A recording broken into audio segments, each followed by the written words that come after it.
Hello everyone, welcome to study with Gyan Prakash. तो दोस्तों, इस साल नवोदय विद्यालय समिति की ओर से टीजीटी पीजीटी की जो वैकेंसीज़ हैं ये आने जा रही हैं और इसकी जो टेंटेटिव डेट है ये जारी कर दी गई है। जैसा कि आप यहाँ पर देख सकते हैं कि आपके जो ऑनलाइन आवेदन शुरू होंगे ये 15 जुलाई से 15 अगस्त तक लिए जाएंगे। एग्ज़ाम डेट भी डिक्लेयर हो चुकी है, 30 सितंबर को परीक्षा करवाई जाएगी। तो ऑफिशियल वेबसाइट पर ये जानकारी उपलब्ध है। वैकेंसी ईयर 2025, हालांकि 25 के लिए लिखा गया है, लेकिन इसका जो फॉर्म है ये 15 जुलाई से लेकर 15 अगस्त के बीच में भरा जाएगा। परीक्षा 30 सितंबर को होगी और इसके बाद जो प्रक्रिया है वो जनवरी तक पूरी हो जाएगी, यानी कि जनवरी में आप शिक्षक बन जाएंगे। और यही वजह है कि इसको जो है वैकेंसी ईयर 2025 का कैलेंडर जो है वो माना जा रहा है। तो इसे आप ऑफिशियल वेबसाइट पर जाकर चेक कर सकते हैं। लिंक मैं वीडियो के डिस्क्रिप्शन में डाल दूंगा। देखो फ्रेंड्स, अभी जो ऑफिशियल जानकारी यहाँ पर मिल रही है उसके मुताबिक आप लोगों के मन में एक सवाल ज़रूर आ रहा होगा कि नवोदय विद्यालय संगठन की ओर से जो वैकेंसी जाती हैं उसमें कौन कौन से पद होते हैं। तो देखो फ्रेंड्स, इसमें प्रिंसिपल के पद होते हैं, साथ ही साथ पीजीटी, टीजीटी और कुछ मिसलेनियस पोस्ट होती है टीचिंग से संबंधित। और इसके पहले जो वैकेंसी आई थी ये 2022 में आई थी। 2022 में ये वैकेंसी आई थी और सारी बातें, यानी कि एलिजिबिलिटी क्या होती है, एग्ज़ाम पैटर्न क्या होता है, क्योंकि अब यहाँ पर क्योंकि एग्ज़ाम डेट आ चुका है, जो आपकी परीक्षा होगी तो परीक्षा आपकी 30 सितंबर को होगी। अभी ये मई समाप्त होने वाला है जब मैं वीडियो बना रहा हूँ, हो सकता है वीडियो आप बाद में भी देखें। तो आपके पास समय देखेंगे तो बहुत कम बचा हुआ है और सिलेबस इतना छोटा भी नहीं होता है, सिलेबस काफ़ी लंबा होता है। तो आपको यहाँ पर तैयारी अभी से स्टार्ट करनी पड़ेगी, नहीं तो लास्ट टाइम में क्या होता है कि एक तो कंपटीशन बहुत ज़्यादा होता है, बहुत सारे आवेदन होते हैं, क्योंकि ऑल ओवर इंडिया सभी स्टेट के जो अभ्यर्थी होते हैं वो इसमें अप्लाई करते हैं। और इसके बाद फिर आगे चल के एक टफ कंपटीशन का जब सामना होता है तो कम तैयारी जो होती है वो आने आती है। कई बार इसकी वजह से तैयारी नहीं हो पाती है और आपका जो चयन है वो नहीं हो पाता है। तो अभी से आपको तैयारी में लगना पड़ेगा। फिलहाल friends, official declaration for notification अभी यहाँ पर आप देखेंगे तो लिखा गया है कि notification, vacancy notification and launching portal 15 जुलाई को ये नोटिफिकेशन आएगा। लेकिन आपको पता होना चाहिए कि आखिर एलिजिबिलिटी क्या होती है, क्या आपको पढ़ना पड़ेगा, यानी कि सिलेबस क्या होगा, एग्ज़ाम पैटर्न क्या होगा, ताकि आप अपनी तैयारी को शुरू कर सकें। तो इसके लिए हम क्या करेंगे कि इसके पहले 2022 में जो विज्ञापन आया हुआ था उस विज्ञापन के माध्यम से सारी बातें जान लेते हैं कि कौन कौन से पद होते हैं, एलिजिबिलिटी क्या होती है, सीटेट की क्या डिमांड रहती है और साथ ही साथ जो भी सब्जेक्ट हैं उसमें क्या कंडीशन होती है। अगर आपका जो संबंधित विषय है केवल आपने 2 साल पढ़ा हुआ है तो क्या आप अप्लाई कर पाएंगे। टीजीटी में मैथमेटिक्स में कौन कौन से लोग आवेदन कर सकते हैं, सोशल साइंस में, साइंस में। और साथ ही साथ ये भी है कि कुछ ऐसी चीज़ें हैं जो कि बहुत ही इंपॉर्टेंट है, वीडियो में ही आपको पता चलेंगी। तो पूरा वीडियो आप लोग ध्यान से देखिए अगर आप नवोदय विद्यालय संगठन में जॉब पाना चाहते हैं, टीचर बनना चाहते हैं। तो फ्रेंड्स, यहाँ पर मैंने 2022 का जो विज्ञापन जारी हुआ था ये विज्ञापन एज इट इज़ यहाँ पर उठा लिया है।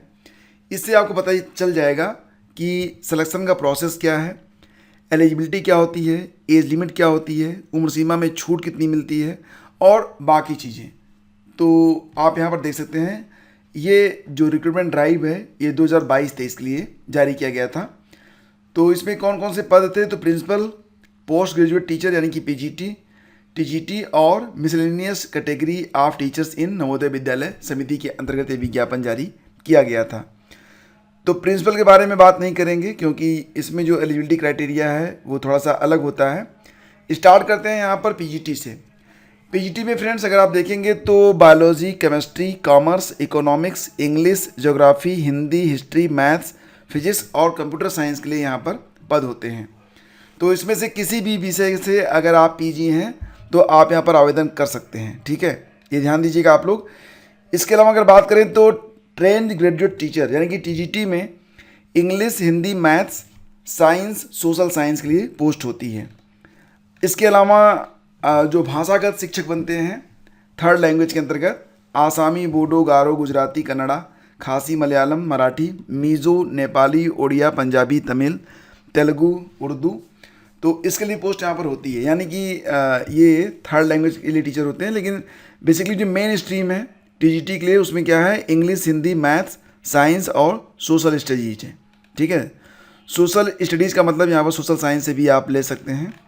इसके बाद आगे बढ़ते हैं तो मिसलेनियस कैटेगरी में जो टीचर्स होते हैं उनमें music teacher, art teacher, PET male, PET female और लाइब्रेरियन की पोस्ट यहाँ पर रखी जाती है। तो शुरू करते हैं एलिजिबिलिटी क्राइटेरिया से। तो सबसे पहले देखते हैं जो पीजीटी में आवेदन करेंगे तो उनके लिए एलिजिबिलिटी क्या होती है। पे स्केल देखिए यहाँ पर रहेगा, आपका पे स्केल लेवल 8 के मुताबिक रहेगा और 47,600 से लेकर 1,51,100 रुपये in the pay matrix level 8। ठीक है, और उम्र सीमा रहती है 40 साल तक। लेकिन अगर आप रिजर्व कैटेगरी से आते हैं तो आपको उम्र सीमा में छूट मिल जाएगी। कितनी छूट मिलती है? SC/ST को 5 साल की मिलती है, OBC को 10 साल की मिलती है। अगर आप नवोदय विद्यालय के स्टाफ हैं तो फिर कोई भी अपर एज लिमिट नहीं है, आप कभी भी इसमें आवेदन कर सकते हैं। एसेंशियल क्वालिफिकेशन यहाँ पर पूछा जा रहा है, तो देखो यहाँ पर क्या होगा कि आपका पोस्ट ग्रेजुएट में कम से कम 50% मार्क होना चाहिए और जिस विषय से आप आवेदन कर रहे हैं उस विषय में भी 50% मार्क एग्रीगेट होना चाहिए। तो पूरी बात आप ऐसे समझो कि मान लेते हैं कि आप आवेदन कर रहे हैं यहाँ पर बायोलॉजी में, सॉरी ये पोस्ट ग्रेजुएट टीचर है ना, चलो मैं बात करता हूँ यहाँ पर इंग्लिश में। मान लेते हैं कि आप इंग्लिश में आवेदन कर रहे हैं, तो इंग्लिश में आपका 50% मार्क होना चाहिए और जो आपका रिजल्ट है, मान लेते हैं कि 1000 में आपका रिजल्ट बना हुआ है तो कम से कम 500 नंबर यानी कि 50% मार्क आपके होने चाहिए। तो रिजल्ट में भी 50% होना चाहिए और जो आपका विषय है उसमें भी 50% मार्क होने चाहिए। ठीक है, इस प्रकार से आप देख सकते हैं Hindi, history, math, physics, computer science, जो भी आप आवेदन करना चाहें उसमें जिस विषय में आप आवेदन करेंगे उस विषय में 50% प्लस आपका जो रिजल्ट है वो भी 50% से कम नहीं होना चाहिए। तो यही बात यहाँ पर बताई गई है। जो लोग 4 साल का कोर्स किए हुए हैं तो BEd degree is not required for the candidate who have undergone 4 year integrated degree courses of regional college of education of NCERT। तो जो लोग 4 साल का कोर्स किए हुए हैं तो उनके लिए BEd की डिमांड उनसे नहीं की जा रही है। Master degree from a recognise university with at least 50% mark in aggregate. तो यहाँ पर PGT इंग्लिश में मांगा जा रहा है कि इंग्लिश में PG होना चाहिए। अगर आप PGT हिंदी से अप्लाई करना चाहते हैं तो हिंदी में PG होना चाहिए। PGT फिजिक्स के लिए क्या है कि physics, applied physics, electronic physics और न्यूक्लियर फिजिक्स वाले सभी लोग एलिजिबल हैं PGT फिजिक्स के लिए। केमिस्ट्री में बायोकेमिस्ट्री और केमिस्ट्री दोनों चलेगा। मैथमेटिक्स में मैथमेटिक्स और अप्लाइड मैथमेटिक्स दोनों चलेगा।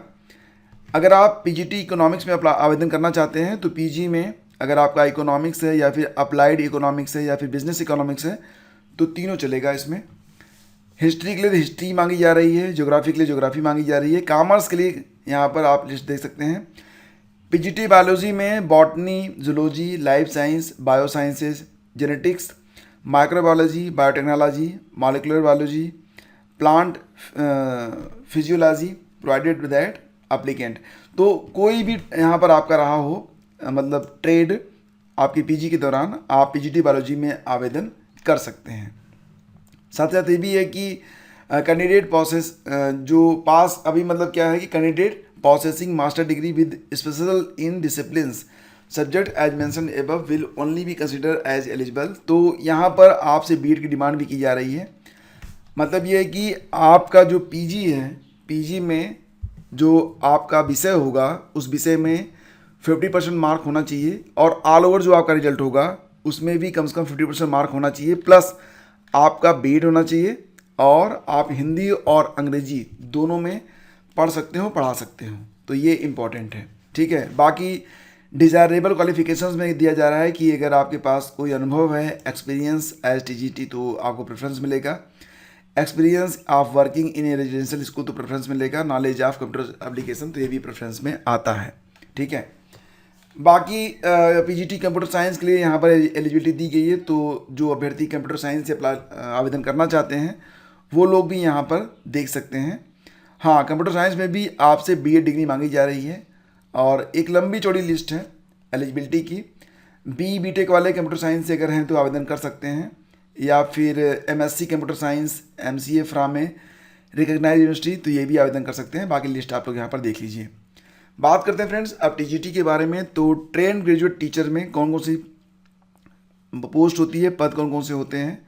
इंग्लिश, हिंदी, मैथ, साइंस और सोशल स्टडीज़, मतलब सोशल साइंस, ठीक है। और विषयगत के बाद यहाँ पर भाषागत बात आ रही है, आसामी, बोडो, गारो, जो भी है आप देख सकते हैं।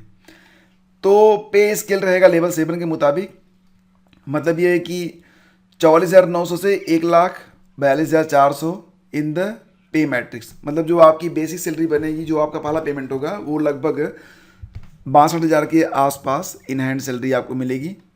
और PGT में लगभग ये 65,000 66,000 के आसपास आपको पहली सैलरी मिलती है। साल में 2 बार DNS अलाउंस मिलता है, और हर साल जो आपका बेसिक पे है वो 3% 4% से बढ़ता जाता है। अगर आप ऐसी जगह पर हैं जहाँ पर आपको कोई अतिरिक्त जिम्मेदारी सौंपी जा रही है, तो वहाँ पर आपका पेमेंट अलग से होगा। और रेजिडेंस मिलता है आपको, बिल्कुल फ्री में आप रह सकते हैं, अपने परिवार को भी साथ रख सकते हैं। बहुत सारी सुविधाएं होती हैं, ट्रांसफ़र भी आप ले सकते हैं ऑल ओवर इंडिया में कहीं भी। तो कई सारी सुविधाएं यहाँ पर उपलब्ध होती हैं, मेडिकल वगैरह भी आपको मिलता है। तो अगर आप TGT में आवेदन करना चाहते हैं तो जो एसेंशियल क्वालिफिकेशन है उसमें है कि 4 साल का इंटीग्रेटेड कोर्स अगर आपने किया हुआ है तो आप आवेदन कर सकते हैं, लेकिन ये 50% मार्क होना चाहिए। जो आपका विषय होगा कंसर्न सब्जेक्ट में कम से कम 50% मार्क आपका होना चाहिए। ये भी दिया जा रहा है कि bachelor honours degree with at least 50% mark in all the concern subjects individually and also in aggregate, मतलब जो भी विषय हैं उसमें कम से कम विषयगत भी 50% अंक आपने प्राप्त किए हों, और आपका जो रिजल्ट हो ऑल ओवर वो 50% से कम नहीं होना चाहिए। बैचलर डिग्री फ्रॉम में recognise university with at least 50% mark in the concern subject and also in aggregate. तो ये बातें आप यहाँ पर ध्यान रखिए कि आपसे डिमांड यही की जा रही है कि आपका जो विषय है उसमें कम से कम 50% मार्क हो, प्लस आपका जो ऑल ओवर रिजल्ट है वो भी 50% से कम नहीं होना चाहिए, ठीक है। आगे बढ़ते हैं। यहाँ पर एलिजिबिलिटी आप देख सकते हैं, जैसे कि मान लेते हैं कि आप TGT मैथ्स के लिए अप्लाई कर रहे हैं, तो यहाँ पर कहा जा रहा है कि मैथ और फिजिक्स होना चाहिए आपका फाइनल ईयर में, ठीक है। 2-3 कंडीशन है। पहले तो ये दिया जा रहा है कि अगर मान लेते हैं कोई ऐसा विश्वविद्यालय जो कि फाइनल ईयर में तीनों सब्जेक्ट लेके चलता है, 3 सब्जेक्ट के 6 पेपर हो गए, तो उसमें केमिस्ट्री, इलेक्ट्रॉनिक्स, कंप्यूटर साइंस और स्टैटिक्स के साथ, मतलब इनमें से कोई एक होना चाहिए, साथ ही साथ फिजिक्स और मैथ होना चाहिए। नहीं तो अगर जैसे कि बात करें पूर्वांचल विश्वविद्यालय के बारे में, तो यहाँ पर 3rd ईयर में केवल 2 विषय होता है, तो दोनों विषय आपको फिजिक्स और मैथ होने चाहिए अगर आप TGT मैथ में आवेदन कर रहे हैं तो, ठीक है। TGT साइंस में अगर आप अप्लाई करना चाहते हैं तो बॉटनी, जूलॉजी और केमिस्ट्री, ये इनमें से कोई भी विषय आपका होना चाहिए। Botany, zoology and chemistry in the final year of examination, ये आपका होना चाहिए। और ये भी कहा जा रहा है कि the candidate should have studied botany, zoology and chemistry during all the 3 years of study in graduation. तो 3 साल हो तो भी चलेगा। अगर आपका जो विश्वविद्यालय है वो केवल फाइनल ईयर में केवल 2 विषय ही रखता है, तो बॉटनी, जूलॉजी, केमिस्ट्री में से कोई भी 2 विषय फाइनल ईयर में होगा तो कोई दिक्कत नहीं है, ठीक है। और TGT सोशल स्टडीज़ में यहाँ पर देखिए एक ग्रुप बनाया गया है, इसको ध्यान से आप समझ लीजिए कि अगर TGT social studies, social science में आप आवेदन कर रहे हैं तो the candidate should have studied any of the 2 subject out of following subject combination at graduation level. मतलब कंडीशन है कि हिस्ट्री होनी चाहिए आपकी, हिस्ट्री के साथ आपने ज्योग्राफी, इकोनॉमिक्स, पॉलिटिकल साइंस में से कोई एक पढ़ा हुआ हो, ये पहली शर्त हो गई। या आपने ज्योग्राफी पढ़ा हुआ है, उसके साथ आपने हिस्ट्री, इकोनॉमिक्स या पॉलिटिकल साइंस लिया हुआ है। दूसरे शब्दों में आप इसको ऐसे समझो कि candidate should have studied any 2 subject out of history, geography, economics and political science. तो हिस्ट्री, ज्योग्राफी, इकोनॉमिक्स और पॉलिटिकल साइंस में से कोई भी 2 आपने पढ़ा हुआ हो, लेकिन कंडीशन ये है कि उन दोनों में से एक या तो इतिहास हो या तो भूगोल हो, ठीक है। और ये भी है history, geography as above should have been studied for all 3 years in the graduation. आपका इतिहास या भूगोल ये 3 साल आपने पढ़ा हुआ हो, ठीक है। In case of honours degree in history the candidate should have studied geography, economics, political science in any of the 2 years of the course. तो मतलब वही चीज़ यहाँ पर भी बताई जा रही है कि एक विषय आपका फुल टाइम होना चाहिए। हिस्ट्री या ज्योग्राफी में से कोई भी एक विषय आपका फुल टाइम होना चाहिए, तो आप यहाँ पर एलिजिबल माने जाएंगे। बाकी ये थर्ड लैंग्वेज वाला मैटर है, तो इसको तो थोड़ा सा आप लोग पढ़ लीजिएगा, नोटिफिकेशन में शेयर कर दूंगा। वीडियो को बहुत लंबा नहीं करना है। देखो यहाँ पर क्या है कि पीजीटी के लिए आपसे सीटेट नहीं मांगा जाता है, लेकिन टीजीटी के लिए सीटेट पेपर 2 क्वालिफाई होना चाहिए और बीएड भी चाहिए। टीजीटी में सीटेट चाहिए, बीएड चाहिए और हिंदी और अंग्रेजी में कॉम्पिटेंसी भी चाहिए। ठीक है। डिजायरेबल में मांगा जा रहा है कि experience of working and knowledge of computer, अगर ये है तो अच्छी बात है। बाकी देखिए फॉर मिसलेनियस टीचर्स में music, art, PET male, PET female और लाइब्रेरियन के लिए तो पे स्केल तो वही है और अपर एज लिमिट भी नॉट एक्सीडिंग 35 ईयर। यहाँ पर आप एक बात देख रहे होंगे कि जो टीजीटी की पोस्ट है उसमें जो एज लिमिट है, ठीक है, वो 35 है, जबकि पीजीटी में 40 है। तो ध्यान दीजिएगा कि टीजीटी में जो जनरल एज है वो 35 है। आपको छूट मिलेगी, SC/ST को मिलती है 5 साल की छूट, OBC को मिलती है 3 साल की छूट। बाकी छूट के लिए नीचे मैं आपको दिखा रहा हूँ कि कितनी छूट आपको मिलती है। ठीक है। तो बाकी जो म्यूजिक टीचर बनना चाहते हैं, इसके अलावा art teacher, PT male female, librarian के लिए, सबके लिए यहाँ पर पूरी जानकारी उपलब्ध करवाई गई है। शेड्यूल कास्ट और शेड्यूल ट्राइब को 5 साल का उम्र सीमा में छूट, OBC नॉन क्रीमी लेयर को 3 साल की छूट है। Women all category PGT TGT इसमें 10 साल की छूट आपको मिल रही है, मतलब वुमेंस को 10 साल की छूट मिलती है। मतलब ऐसी कंडीशन बन रही है कि जो वुमेंस हैं वो पीजीटी में 50 साल तक और टीजीटी में 45 साल की उम्र तक आवेदन कर सकती हैं। NVS के एम्प्लाई हैं तो नो एज बार, और candidate with 3 years continue service in central government तो उनको 5 साल की छूट मिल रही है। बाकी आप देख लीजिए यहाँ पर किसको कितनी छूट यहाँ पर मिल रही है। ठीक है, आगे बढ़ते हैं और ये सब बातें की जा रही हैं। जो कि मोड ऑफ सिलेक्शन में क्या होता है कि जो परीक्षा होगी आपकी ये कंप्यूटर बेस्ड टेस्ट पर होगी, यानी कि कंप्यूटर पर आपकी परीक्षा होगी। तो कंप्यूटर अगर आपको अभी नहीं आता है ऑपरेट करना तो एक कंप्यूटर आप ज़रूर ख़रीद लें, या फिर मतलब कैसे भी करके आप थोड़ी सी एक्सपर्टाइज उसमें हासिल करें, क्योंकि ये बहुत ही इंपॉर्टेंट है। आपकी जो परीक्षा होगी ये CBT मोड में होगी और कंप्यूटर पर ही सारा काम होता है, तो कंप्यूटर चलाना आपको आना चाहिए। मोबाइल चलाना, कंप्यूटर चलाना अलग अलग चीज़ें होती हैं। ऐसा नहीं है कि आप मोबाइल चला लेते हैं बहुत अच्छा तो आप कंप्यूटर चला पाएंगे, नहीं चला पाएंगे। दोनों की फंक्शनिंग थोड़ी अलग अलग होती है। सिटी स्टेट मतलब यहाँ पर जो पूरा एग्ज़ाम सेंटर है दिया गया है, आप देख सकते हैं। लगभग कहीं से भी आप होंगे तो आपके निकट एक परीक्षा केंद्र जरूर रहेगा। तो परीक्षा केंद्र को लेकर बिल्कुल भी आप तनाव में ना रहें कि परीक्षा केंद्र बहुत दूर बनेगा, परीक्षा केंद्र तो वहीं रहता है। स्कीम ऑफ एग्जामिनेशन आप देख सकते हैं, for the post of principal दिया गया है। तो देख लेते हैं पीजीटी में। तो पीजीटी में देखो क्या होगा कि कुल मिला के जो आपकी परीक्षा होगी वो 150 अंकों की होती है। 3 घंटे का पेपर रहेगा, बस एक ही पेपर होगा और 150 अंकों की परीक्षा होगी। इसमें जो आपका पार्ट 1, पार्ट 2, पार्ट 3, पार्ट 4 है ये कॉमन रहता है। पार्ट 5 आपका डोमेन स्पेसिफिक, मतलब जिस विषय से आप आवेदन करेंगे उस विषय से संबंधित प्रश्न प्लस न्यू एजुकेशन पॉलिसी पर आधारित प्रश्न आपसे पूछे जाते हैं। मतलब पार्ट 5 सब्जेक्ट वाइज अलग अलग रहेगा, बाकी पूरा पेपर एक ही रहता है। पार्ट 1 में जनरल अवेयरनेस 10 प्रश्न रहेगा। पार्ट 2 में रीजनिंग एबिलिटी से 10 प्रश्न रहेंगे।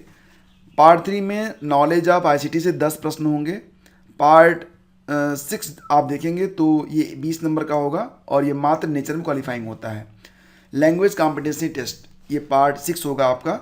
इसमें जनरल हिंदी और जनरल इंग्लिश के मार्क ऐड होते हैं और ये बहुत इंपॉर्टेंट है। इसमें कम से कम 40% नंबर आपको लेकर आना ही है। और ये क्या होगा कि this part is qualifying in nature only with minimum 40% mark in each language. Part 1 to 5 of the candidate will not be evaluated if he/she fails to attain qualifying mark in part 6। तो अगर आप language competency test को fail करते हैं तो फिर आप पूरी तरह से बाहर हो जाएंगे। मतलब ये क्वालिफाइंग तो है लेकिन भैया बहुत ही ज़रूरी है। ठीक है, इसके बाद पोस्ट ऑफ टीजीटी और मिसलेनियस के लिए सेम है, वही है। Part 1 to part 4 common for all.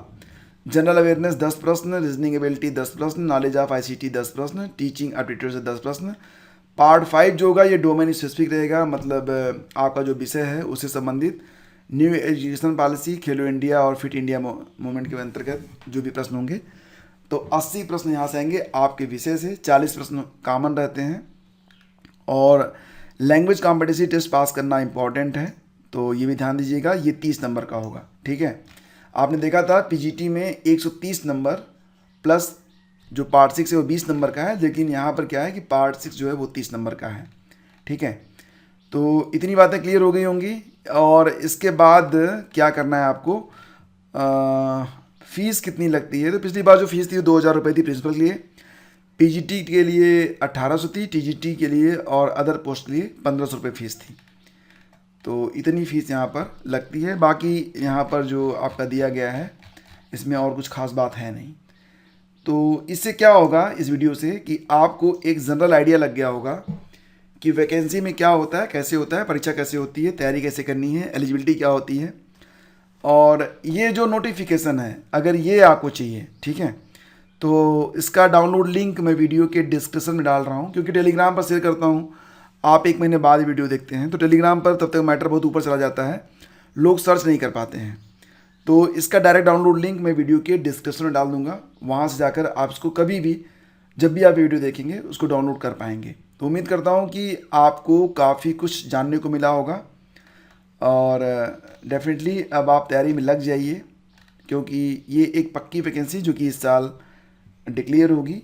8 मई को ये कैलेंडर जो है जारी किया गया था ऑफिशियल वेबसाइट पर। बहुत सारे लोग कहेंगे कि ये देखने को कहाँ मिलेगा, कैसे करेंगे डाउनलोड, तो बस ये जो नवोदय विद्यालय समिति की वेबसाइट है ना, इस पर आ जाना, फिर नीचे जाओ नीचे जाओ नीचे जाओ, एडमिनिस्ट्रेशन में जाना, एडमिनिस्ट्रेटिव नोटिफिकेशंस ऑर्डर्स में आप क्लिक कर देना ऐसे, ठीक है। क्लिक करने के बाद ये जो 6 नंबर है यहाँ पर आपको देखने को मिल जाएगा, ठीक है। तो इसका भी लिंक मैं आपको वीडियो के ये 8 नंबर पे आ गया है, model calendar for activities to be undertaken for direct recruitment and promotion through LDC. तो ये 8 नंबर पर, ये थोड़ा सा ऊपर नीचे होता रहेगा, तो यहाँ पर आकर आप इसे देख पाएंगे, ठीक है। तो दोस्तों उम्मीद करता हूँ कि ये सेशन आपको पसंद आया होगा। अगर अच्छा लगा है तो दरख्वास्त कि भाई लाइक और शेयर, चैनल पर पहली बार है तो सब्सक्राइब। Thank you.